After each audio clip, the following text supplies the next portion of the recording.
أعوذ بالله من الشيطان الرجيم بسم الله الرحمن الرحيم وبه نستعين وهو خير الناصرين ومعين وصلى الله على سيدنا ونبينا أبي القاسم المصطفى محمد اللهم صل على محمد وآل محمد ولعنة الله على أعدائهم أجمعين من الآن إلى لقاء يوم الدين رب اشرح لي صدري ويسر لي أمري واحلل عقدة من lisani yefqahu qavli. Allahın salamı, bərəkəti və məğfirəti olsun pak əhl-i beytinə və siz dəyərli əhl-i beyt aşiqlərinin üzərinə. Sizləri və özümü Allahın təqvasına riayət etməyə dəvət edirəm inşallah. Bugün Həzrət Rasulullah sallallahu aleyhi və alihi və səlləmin bir dənə hədis-i şərifi var. Hədisində buyurur ki, Allah təbarək və teala 7 dəstə adama öz ərşinin sayəsində yer verər. Öz ərşinin kölgəsində onlara yer verər. Bildiyimiz kimi, qiyamət günü çox dəhşətli bir günü olacaq. Quran-ı Kərimdə Allah Teala qiyamət gününün haqqında danışanda buyurur ki, hamilə qadınlar öz yükünü yerə qoyar qorxusundan. Və bir surədə bir ayə həqiqətən məni o qədər belə sirkələdi, məni o qədər sarsdı ki, bir qiyamət günü bəzi insanların, bəzi uşaqların qorxudan saçlarının ağardığını görərsiniz. Və o qədər dəhşətli bir gündür, o qədər dəhşətli bir andır ki, onun vəhşətindən, onun qorxusundan uşaq yaşdakılar belə qorxusundan yaşlı adamlar kimi görünər. Saçları ağarar, qəddi bükülər.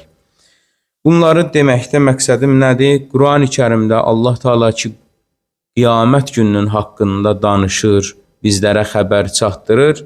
Allah Teala bu 7 dəstə insanın, bu 7 xislətə sahib olan insanlara Allah öz rəhmət sayəsinin altında onları belə deyim, o çətin vaxtlardan, o çətin qorxulu anlardan nicat verər, o rəhmət sayəsinin altında durarlar onlar. Və oradan cənnət-i əlaya baxarlar, öz məqamlarını orada görərlər. Onlardan birincisi budur ki, ədalətli rəhbər. Bir məntəqənin rəhbəri ola, bir vəzifədə olan bir şəxsiyyət ola, amma o ədalətli ola.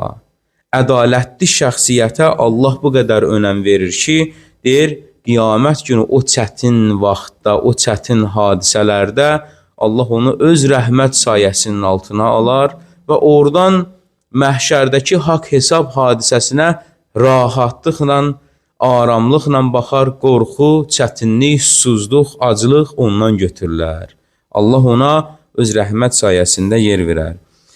İkinci, Həzrət buyurur hədisində ki, Allah Teala'nın öz ərşinin sayəsində, rəhmət sayəsində ona yer verər, ibadət edən cavandır. Gənc yaşında ibadətə meyl eləyən, ibadətə önəm verən cavana Allah Teala öz rəhmət sayəsinin altında, öz ərşinin sayəsinin altında yer verər. Həzrət Rasulullah sallallahu aleyhi və alihi və səlləm hədislərinin birində buyurur ki, Allah təbarək və teala ibadət edən gənci öz mələklərinə göstərər və onunla fəxr eləyər. Və belə buyurar, deyir, baxın bu gənc mənim üçün şəhvətini tərk eləyib. Gəncdir, gücü qüvvəti yerindədir, nə istəsə onu eləyər. İstəsə günah işlərlə də məşğul olar, istəsə savab işlərlə də məşğul olar. Deyir ki, əgər bu gənc ki öz şəhvətini cilovlayıb, gənc yaşında özünü ibadətə, itaətə verib, bu mənim qatımda ən üstün mələklərə bərabərdir. Gərək insan gənc yaşında, gücü qüvvəsi yerində olan vaxtı ibadətlə, itaətlə məşğul ola ki, Allahın qatında da dəyəri olsun. Bəzi insanlar var, görürsən ki, bütün cavanlığını haram yerlərdə, haram məclislərdə xərcləyib, ömrünün axır vaxtlarında artıq içkini, üzr istəyirəm, haşa məsciddən, haşa özünüzdən, belə deyim, içkini içmək istəyir, haram olan bir Allahın haram etdiklərini icra etmək istəyir, amma artıq onu bədəni qəbul eləmir. Yəni elə bir hala, elə bir vəziyyətə gəlibdir ki, içki içmək istəyir, haram işlər görmək istəyir, görür ki, bədəni artıq qəbul eləmir bu şeyləri, gəlir dinə. Nə yaxşı olar ki, insan, nə yaxşı olar ki, cavan yaşında, gənc vaxtlarında tövbə eləyə, Allahın yolunla gedə, Allah istəyən yolda addımlaya. Bunun dəyəri Allah qatında qoca yaşında, əldən ayaqdan düşmüş yaşında dinə gələnlərdən çox-çox üstündür. Üçüncü, buyurur ki, niyyət eləyə, istəyi ola ki, məsciddədir, məsciddən çıxdı, yenə məscidə gələcəkdir. Deyir, bu barədə məsciddə ibadət eləyənlər haqqında Allah təbarək və teala çox dəyər verər onlara. İnsan nə qədər ki, məscidlə get-gəl eləyər, mənəviyyatı daha güclü olar, mənəviyyatı daha möhkəm olar. İnsan ki, məscidə get-gəl eləyər, həmişə düzgünlük görər, həmişə doğru sözlər eşidər. Məscid bir növ bir qalıya bənzəyir ki, insanlar o qalıya nə zaman daxil olsa, bəlalardan, müsibətlərdən, xoşa gəlməz şeylərdən uzaq olar. Ona görə buraya məscidə get-gəl eləməyə çox diqqət yetirək. Peyğəmbər salavatullah da bu barədə buyurur, Allah təbarək və teala bir yerə, bir məntəqəyə bir bəla nazil etmək istədikdə, məscid əhlinə baxar və bəlanı o eldən uzaqlaşdırar. Əgər bir el, oba, məscidə, dinə, imana bağlıdırsa, məscidə gediş-gəlişləri öz yerindədirsə, məscidə gediş-gəlişlərini sıxaldıblarsa da, ünsiyyətləri daha yaxşıdırsa da, sağlamdırsa da, Allah əgər o elə bəla göndərmək istəsəydi, o məscidə gedib gələnlərin hörmətinə bəlanı oradan neyniyər, uzaqlaşdırar. Ona görə çox önəmlidir. Və dördüncü, Həzrət buyurur ki, ibadətə görə başqaları ilə dostluq edən şəxsi Allah öz rəhmət sayəsinin altında yer verər.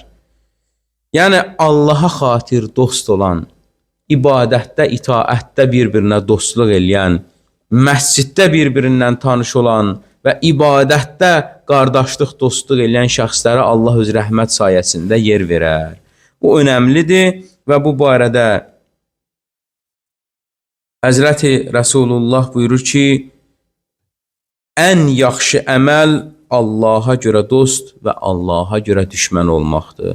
Təvəlla və təbərra deyirlər. Yəni, Allahın dostları ilə dostluq eləyəsən, dinimizin vacib hissələrindəndir. Allah dostlarından dostluq eləyək, Allah düşmənlərinlə də düşmənçilik eləyək. Bu bizim boynumuzdakı vacib olan əməllərdən biridir. Necə ki, namaz başqa vacibat olduğu kimi, bu da bizim boynumuzda vacibdir ki, Allah dostlarından dostluq eləyək və Allah düşmənlərinlə də neyniyək? Düşmənçilik eləyək.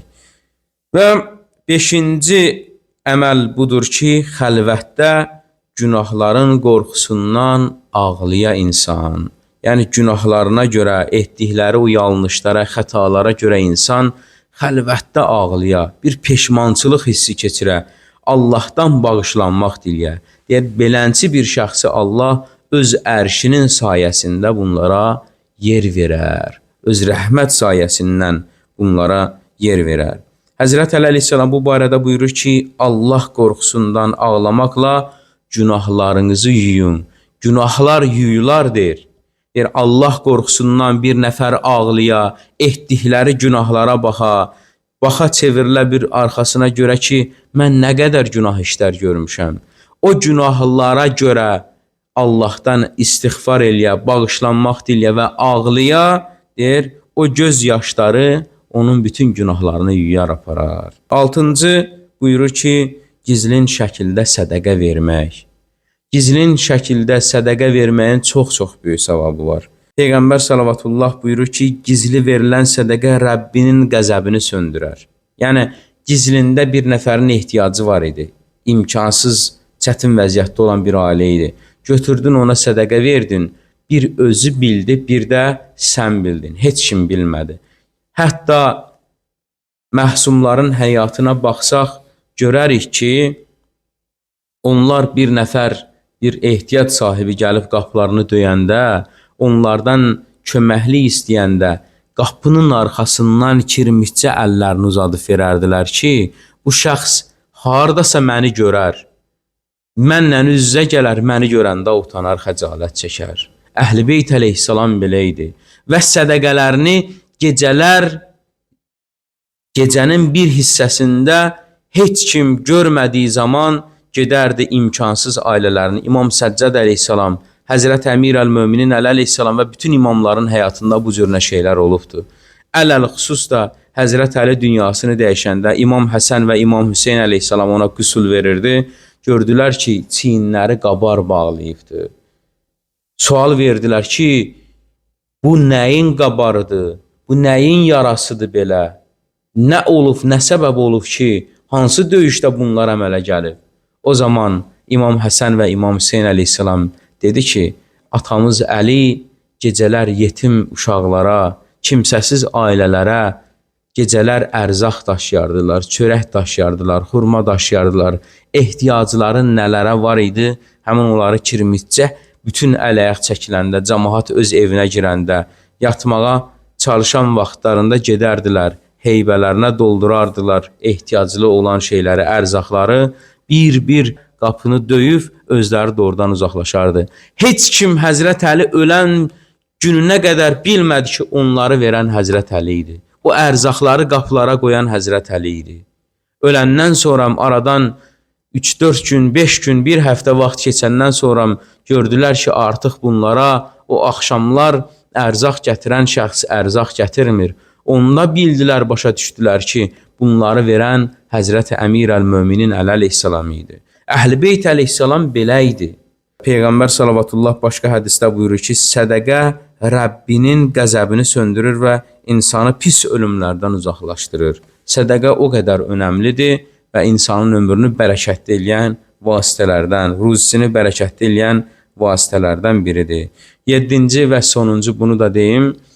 Həzrət Rəsulullah buyurur ki, gözəl bir, üzr istəyirəm ifadəmə görə, yəni bu sözü, bu hədisin davamıdır, bunu deməliyəm, deyir, gözəl bir qadının zinaya dəvətini bir insan ki, qəbul etməyə, uzaqlaşdıra, haram şeylərdən uzaq dura, deyir, Allah Teala ona öz ərşinin sayəsinin altında yer verər. Qiyamət günü o çətinlik vaxtı, o acılıq, susuzluq vaxtı, o qorxulu vəhşət vaxtı Allah Teala ona öz ərşinin sayəsinin altında yer verər. Rəhmət sayəsinin altında yer verər ki, o bəndə Allahın qəzəbindən xilas olar.